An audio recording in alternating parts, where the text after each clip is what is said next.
Mga kaibigan, welcome back. Napakaganda. Parang pelikula mapapanood at pag-uusapan natin dito. Mga Pinoy, 5 sila doon sa Japan at Korea. Puro panalo at grabe ang gagaling. Dapat mapanood nyo talaga to mga kaibigan at may sinama pa ako na dapat nyong malaman.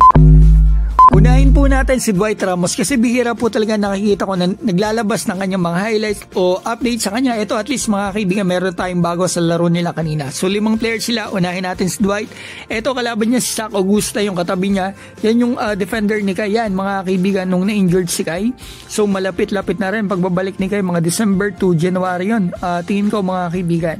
So bumawi siya dito si Dwight pero hindi siya yung tumira. Magandang pasa para makadunk yung kakampi niya at napakagandang step back dito kay Dwight, parang ang dali ng basketball. Pag naglalaro to parang cool na kulang mga kaibigan.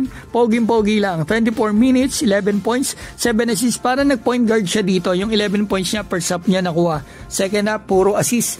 Eto, isang kaibigan natin talagang magaling. Talagang ang hirap harangan. Magaling talaga sa clutch. At unpredictable yung mga galaw ng player na to. Kaibigan natin niya si SJ Belangel.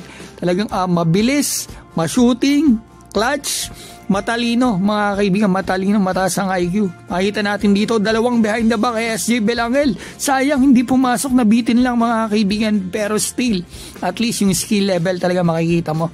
So ito, naka-steal pa rito si SJ.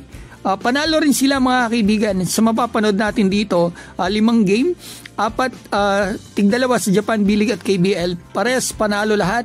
At etong kay SJ naman mga kaibigan ay kagabi. Sinama ko lang kasi para makita nyo kung gano'n talaga kagaling ang bata na to mga kaibigan. Kita nyo naman ang mga galawan nyo mga kaibigan. Wala akong masabi. Sana one day makita kong muli ang ating kaibigan dito sa Gilas, Pilipinas. Ito stats niya, 20 points, 6 assists and 1 steal mga kaibigan. Maring na 10 yan kung na ipapasok lagi ng mga teammates niya. Ito ang dapat nyo makita na sinasabi ko. AJ Edu, kita nyo naka-block agad. Ito, nakasalpak pa. Kalaban po niya dito si Keanu Pinder, 2 times most improved player ng NBL Australia. Kalaban po yan ni Kai Sotto. Kilala yan ng mga fan ni Kai Sotto mga kaibigan. So ito makikita natin ilang salpak AJ, ilang butata. At gustong malaman nyo mga kaibigan, ang number 1 shot blocker po ng liga ng Japan B-League na yon ay si AJ Edu. Yan, block na naman si Keanu Pinder. Ito po ay before this game yung ranking ng Japan B-League sa mga points, rebound, blocks. Number 1 si AJ Edu. So mas lalaki yung lamang niya kasi sa game na ito ay naka 3 blocks po siya mga kaibigan. So ito, magaling din talaga pumasa to si Blackshear. Masarap kakampihan. Teammate ni Kai Sotto dati sa Hiroshima. At yung team na ito, yung coach dati ng Hiroshima nandito na rin. Parang Hiroshima nilipat lang dito. Si AJ Edu pinalit kay Kai mga kaibigan. 21 minutes, 10 points, 7 rebound, 1 assist, 3 blocks, 100% sa field. Panalo din. So 3 panalo na mga kaibigan, 2 panalo pa. Pasensya na kayo. Ang ating kaibigan si yan mga kaibigan si Kevin Kiambao. Talagang mamaw din maglaro. Talagang 22 points siya sa game nito. Panalo rin kanina. Sabay-sabay silang panalo. Bihirang mangyari ito kasi pag nanonood tayo, kita natin malamang mostly talo o hati, may panalo, may talo. Ito, puro panalo mga kaibigan. 22 points, 7 rebound, 6 assists, 1 block, 3 steal. Kevin Kiambao, magaling. Ito, Renz Sabando, shoutout sa iyo. At ito, masasabi ko, napakagaling mo ngayon. Kondisyon na kondisyon ang ating si Renz mga kaibigan. Talagang masasabi ko, ang bilis, ang two-way player talaga.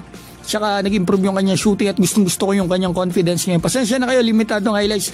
Hindi ko po talaga kayang sabay-sabay panoorin o kunin yung mga highlights nila mga kaibigan. Kasi alam naman natin, sabay-sabay yung laro.